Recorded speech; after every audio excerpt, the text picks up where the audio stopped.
everybody. Welcome to Balancing Life's Issues, the podcast. Wendy, we do a class on techno-stress, and we were just experiencing that for the last 30 seconds. So something happened with our stream, but there's a link that Greg is going to help get into the event, which hasn't started, but here we are live, and we're working out the kinks, and I love how are you doing? I'm good. I think it's funny. We had some people be able to get in, so thank you to those. And we were going to subtitle this, How to Be an Entrepreneur by Doing Everything Wrong. Right. It's sort of my mantra. Right. How do we mess up?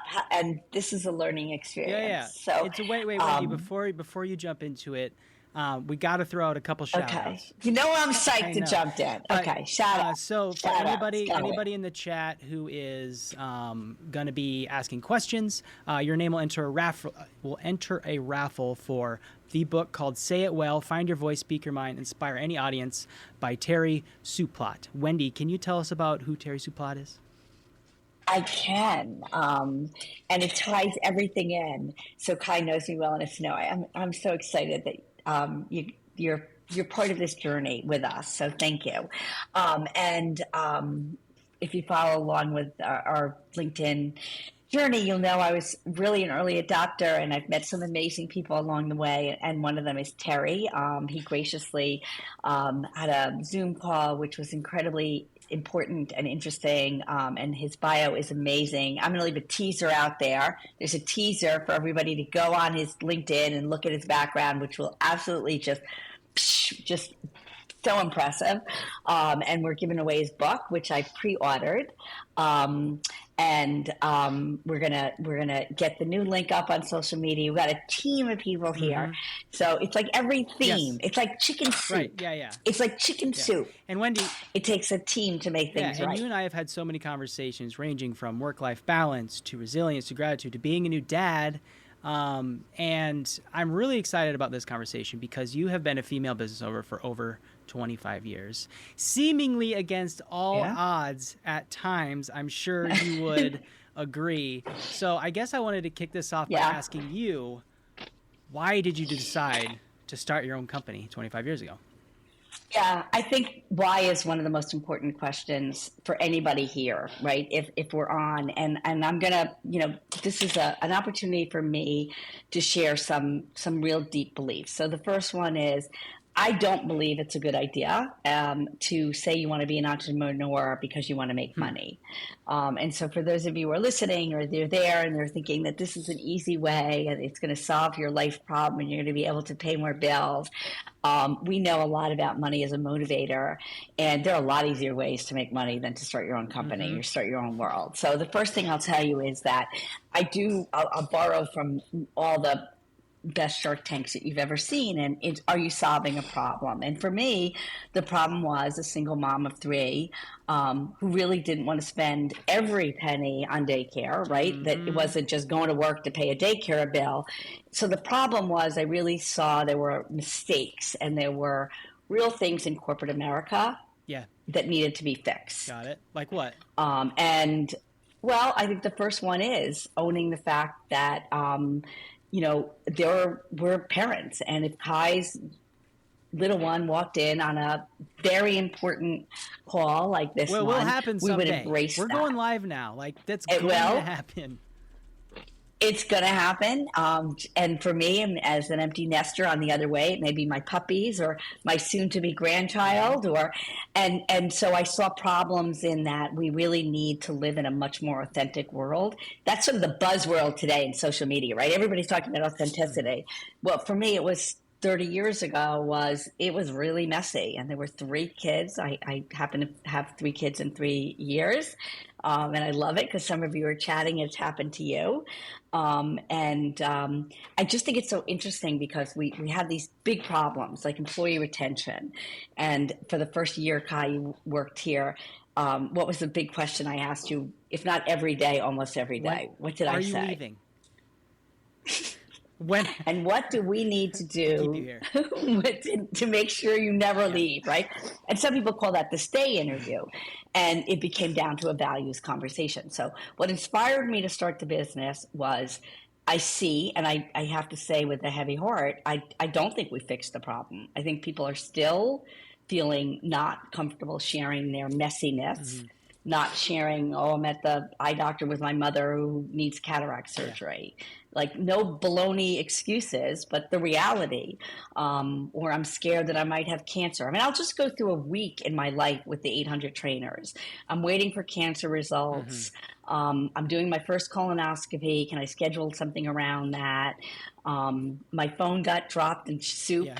I could go on, right? But the reality is it's messy. And I wanted to create a company that would teach companies how to embrace that Yeah. mess. Yeah.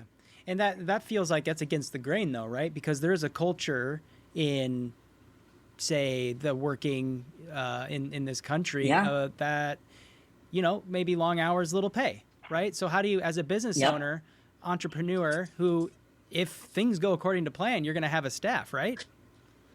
So how do you? Well, it's funny, right? Because we talk about this with the computer. So we're a staff of 12 now. And sometimes Apple Store will say to me, well, why didn't you buy all 12 of the same computers? I'm like, what planet are you living on? Do you think I ever thought I would need 12 computers? Like, so I think that idea of, and I do angel investing now, and I certainly do a ton of mentorship. And so let me start with the next takeaway. One, be mission based. What are you doing this for? Yeah. What are you looking for? What's the goal? And the second one is, and some of you may throw things at me through the Just I do not believe in the idea you're going to throw like things at Kai. I don't believe in the idea that you have to spend money to make money. Okay. You have to have money to spend money to make Okay. money. And so a lot of it came, and it really came from bartering. My first brochure was by an IBM executive who needed help in her home. So she designed my brochure for free if I helped her in her home. Okay. And I love the question about what my day looks like, because it's always a challenge to practice what I preach. Yeah. So I do live in a generation world. Some of you follow, my mom is a big part of my life. And so yesterday I had to plan everything around a 2-hour eye doctor appointment. That was the most important thing. I'm not sending my mom, for me personally, outsourcing her. I am creating my day. Also know I'm 1 year after being sick, and exercise has become a top priority. Right. So I would do a shout out to Peloton. I know they're having a lot of trouble now, but I'm loving Allie Love. Can we do like a tag for Allie and Emma, who I watch, or Christine? Social media is listening, so maybe they can throw the tag in there for us. Yeah, well, my idea for Peloton is they should have more 62-year-olds Yeah, on I there. want to work out with a person who looks like me, right? Yeah, right. Exactly. But I will also tell you, I think so clearly, I did mean to do my hair better. I could definitely do my hair better. That's when you have as much hair and it's thick, it's a huge time zapper. Right. I don't think do you have that problem, hair? Kai? Is your Honestly, hair take a long I'm having a great hair day. Usually you see me with a hat. You are having a great hair day. I found, someone who grew up with curly hair, I never loved my hair, but then I married somebody who has curly hair, so I have access to products. It's like, what a thing, right? And how interesting. More men spent money on hair products last year. Yeah, well, at my age of 36, turning the corner on 37, I'm just grateful I have hair. That's interesting, that whole idea of gratefulness. So when you're asking what my day looks like, I never hit a snooze button. I'm up every morning by 5:30, every morning, 7 days a week. I walk my dog super early. I'm very organized in terms of my house, my clutter. I go along, but I also have to tell you, I am perfectly imperfect. So just like this had some bumps and bruises, and I for anyone who is fighting that perfectionism or working in a perfectionist, I think it is one of the best, easiest way to kill work-life balance. Perfectionism. And that's something you've had to push me out of, right? Is when I first started, I needed to be perfect. And you had to break that mold a little bit. So talk to me about, as an entrepreneur, and you have staff that's really exciting that you want to retain, how do you, as a leader, break that mold or encourage them to go in certain directions? Because you've pushed me into so many uncomfortable positions, but I have benefited coming out of all that. Yeah, and I love it because part of my job, maybe as your boss, but hopefully also a friend and a mentor, is to be the best parent and to bring your child up with the best type of environment, which means take it down a notch. And I do think it's interesting because we're starting companies to get away from that. And I don't think we want to use the word toxic culture, although on LinkedIn, there's been a huge movement about this idea of, toxic cultures in corporate Mm-hmm. America. And I think it's still very much true. We have to embrace the ability of what's the best part of your day? How are we going to enjoy? And what part of the job? We all have to do things we have Yeah. to do. But what part of the job do we still absolutely Mm-hmm. love that no matter what, we'll Yeah. never So do give you feel like up? there's like a ratio, like 80 inspiring, 20, I got to do that thing that I don't really like? Like, what's a good ratio in your mind? I mean, that would be a bad day. A good day should be close to Okay. 100%. What's great about technology, and we're going into this incredibly exciting artificial Yeah, we've been playing around intelligence with and it. Apple Intelligence. It's been I really fun. know, and it's just Mm-hmm. really fun. And this is really fun. And I like it because you're shouting out the Mm-hmm. Pelotons and Allie and Emma. And that's the way we connect. And Terry, who, everyone should get his book to read about how to be the most impactful, inspirational. And I'll quote one thing that he taught me was to end everything with Mm. hope. And I just think I have to let that percolate because that's a real work-life balance. Like at the end of the day, did you really Yeah. just do your best? And what does your Mm-hmm. best look like? So let's just take a second and say, like, are you exhausted? I mean, does your head hit the pillow and you're out? Because then you're not doing Well, I anything think your the best. almost 12-month-old is helping. No, no, no. You don't get it. You I don't don't get get that that out of excuse. anymore. That's only That's 12 fair. And weeks. yeah, No yeah, okay, excuse. fair enough. I would agree that yes, at the end of the day, I'm pretty worn out. I feel like, but I'm also a box checker, right? I have to do these many things in a day to feel satisfied, right? And I think for a lot of people, that's not really the case, right? Like self-starting, motivation. Like, what are those things that keep you getting out of bed, right? Because you were just posting on social media why maybe you'd want to quit, right? Yeah. You know what? Yeah, I think absolutely. There's so many days that are hard, really hard. If you saw right now a pack of papers, let's be real for a minute. I mean, we were talking about starting a podcast, and I'd love to hear from you about. No one told me life would be Yeah. this hard. I never thought I would end up divorced and a single mom, and certainly running a global organization and a global company that, if I tried to stay on top of every law that's sitting here in front of me, it's Yeah. overwhelming. So I think one of the most important things is to own your Mm-hmm. feelings. And I guess that's a little bit of the therapist hat coming out of me. But, if you ask me how I am, I want to be able to tell Well, you the yeah. truth. Like, today I feel like Right. quitting. Like I don't know what words we're allowed to say on live, but I'll leave it. It blanked today. It blanked today. You can fill in the Yeah, yeah, blank. absolutely. And I mean, I think as you're saying that, it's just kind of making me think about, what motivates a CEO that's not money, right? So if you're having a tough day, and the reason you started BLI was for that idea of control, right? You want to be able to control how your day to day goes, right? Because I started an LLC and I was like, all right, I'm gonna get out there, I'm gonna start, and then you hired me full time. But I guess what I'm asking is, I need that security of job benefit and salary and all that stuff. Entrepreneur, when does that money start coming in? Like, what's the realistic expectation there? Um, Very, very, very, very, very slowly. And and also, I have to say, I think one thing that's interesting is we really do have this deep conversation for a minute about, the money needs, certainly the home and certainly a car, food, necessities. But for me now, what drives me is making sure access to healthcare for employees Mm-hmm. is the best that could possibly be. Access to days off, access to a quality of life for the world that I'm trying to create. It's one of the things about becoming a B Corp. And again, I want to say how many things I've learned.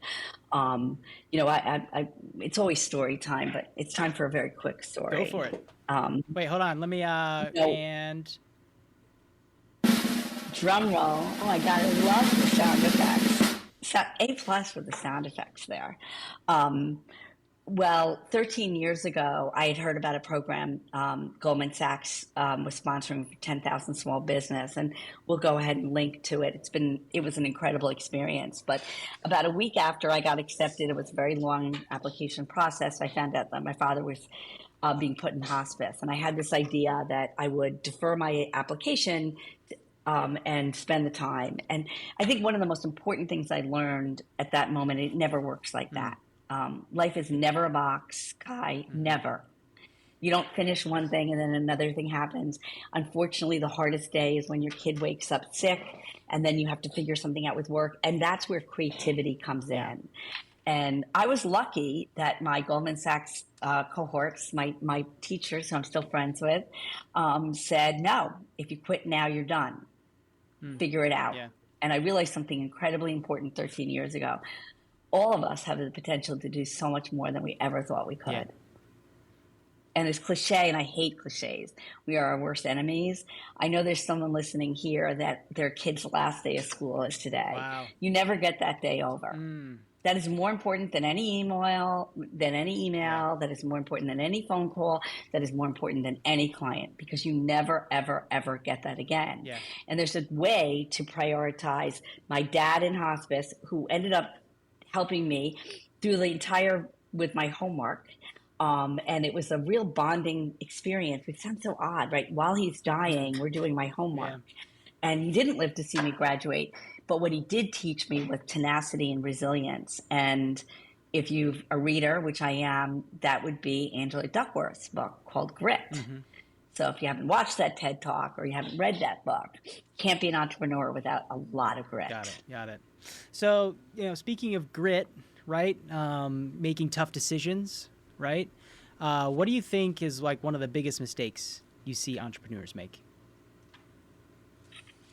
I think one of the biggest mistakes they make is that fear, fear paralysis.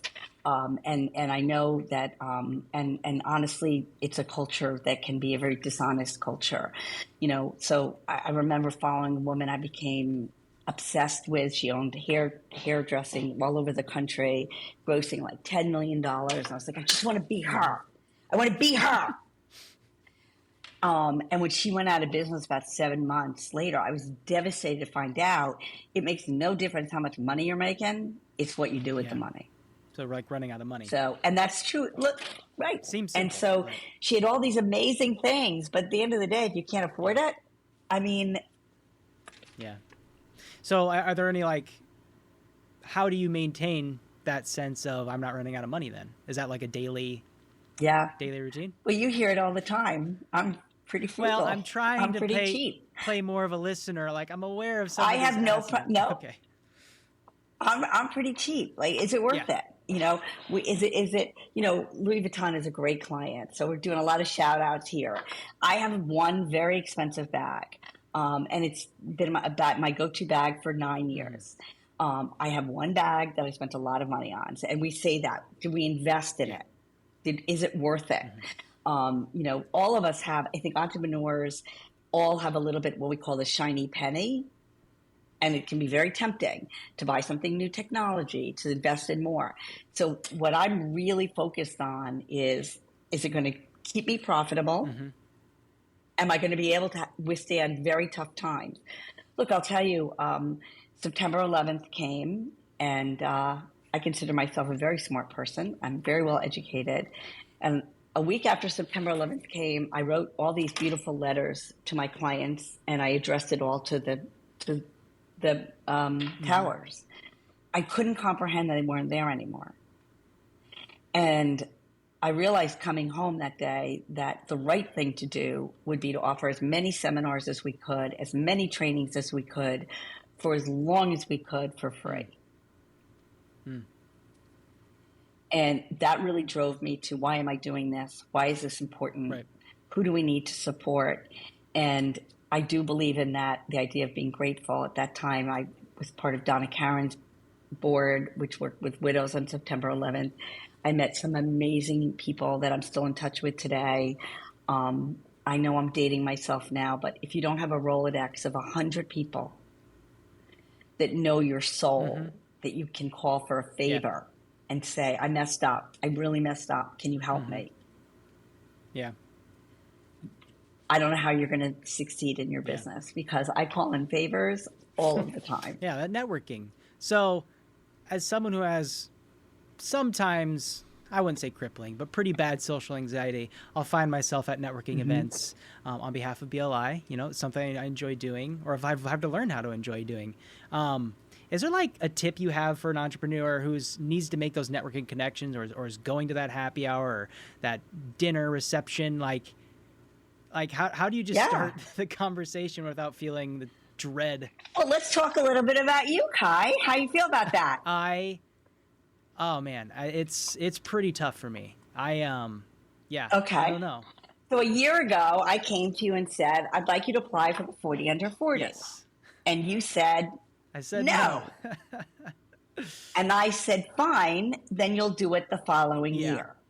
So it gave me a whole year to think about it. So I think well, more than think about it, to kind of be like, yeah, I kind of think she's probably going to want me to do it. Right. Like, I can't say no twice. So again, I want to be clear about something with entrepreneurism. It's not easy.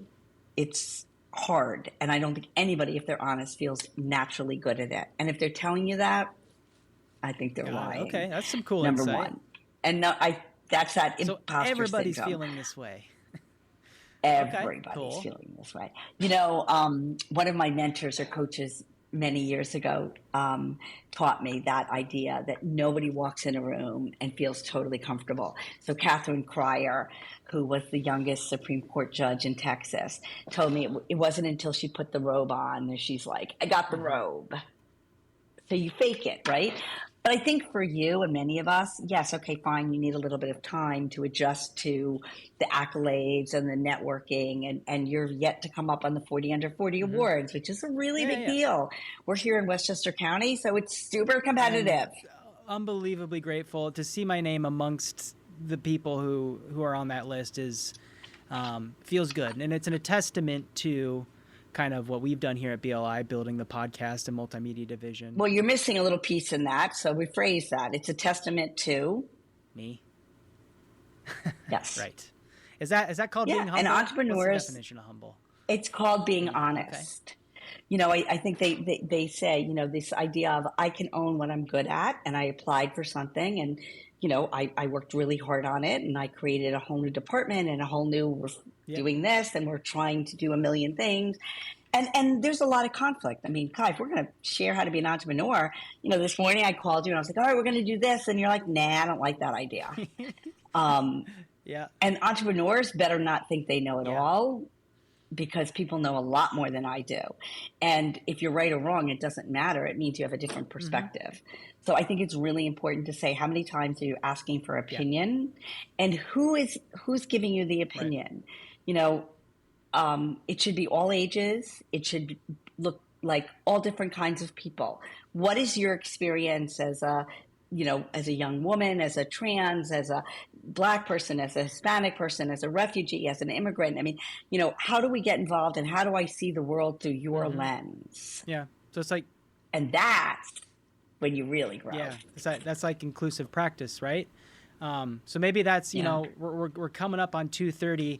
And I guess, why don't you talk about, you know, kind of the times we're in as an entrepreneur, as a CEO, as a leader, and the importance of an inclusive workplace, one that, you know, celebrates all walks of life. How do you approach making sure that happens?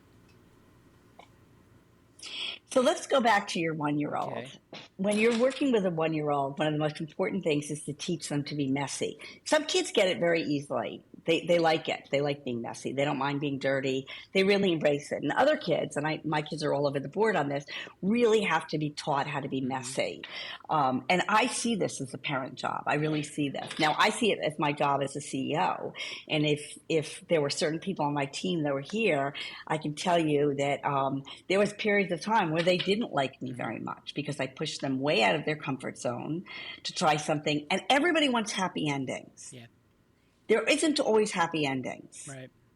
What there are is the ability to say, I tried something. And so you're seeing a shout out to End Everything with Hope. It's, I get a do-over. I get a do-over. We're going to do this again, and we'll do the link a little bit better, and we'll get things more lined up, and then we'll do it again, and they'll get a little better, and then we'll do it again. You know, there was a point in time at Be Alive, we were doing 5 sessions at once. We thought it was amazing. How many now are going on at a time? Now we can do 500 or 600 at a time, and we're like, we don't, right. But if you would talk to us during the dial-up days, we're loading a picture.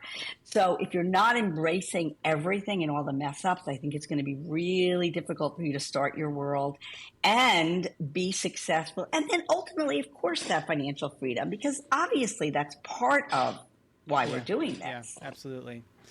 Okay, well, we're heading to the end here, and so I guess, Wendy, we love to end with a call to action. So let's put yourself in the place of Wendy Wilner 25 years ago. What would you tell yourself now? Yeah, easy. Yeah. I was ready for this.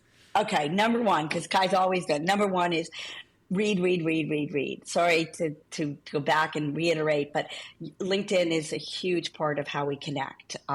Take advantage of some of the people that are connected on my LinkedIn. If you haven't done a shout out to people like Terry Supad, who have so many things we can learn from, use LinkedIn. Read, look at what's trending on there.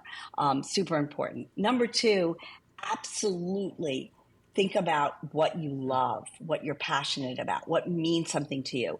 We're coming up into a really hot, really important time in our history where we vote and we get involved in what politics means to you. And the last thing I want to say is one of the most important impacts that I've ever done is written my eulogy. I really want to know, what is it that I want said when I'm gone? And the amazing thing is I'm actually still here today. So no baloney excuses. Yeah. If I want to travel more, then I'm going to do that. If I want to fill in the blank, be more athletic, I'm going to exercise more or better or smarter. You get to change and make the ability to change and be agile, and then use your own inspiration. You know, my stories work for some and not for everyone. So absolutely look at what turns you on and don't lose sight of it. Right. Well said. Don't lose sight. So everybody just keep in mind, podcast.show/BLI is where you can keep up with our publicly streaming podcast. And it was wonderful to have everybody. This felt good. Should we do it again? I think we should do it again and get more impact and send us questions. Follow us and send us off comments and questions and feedback. So until next time, everybody, take care.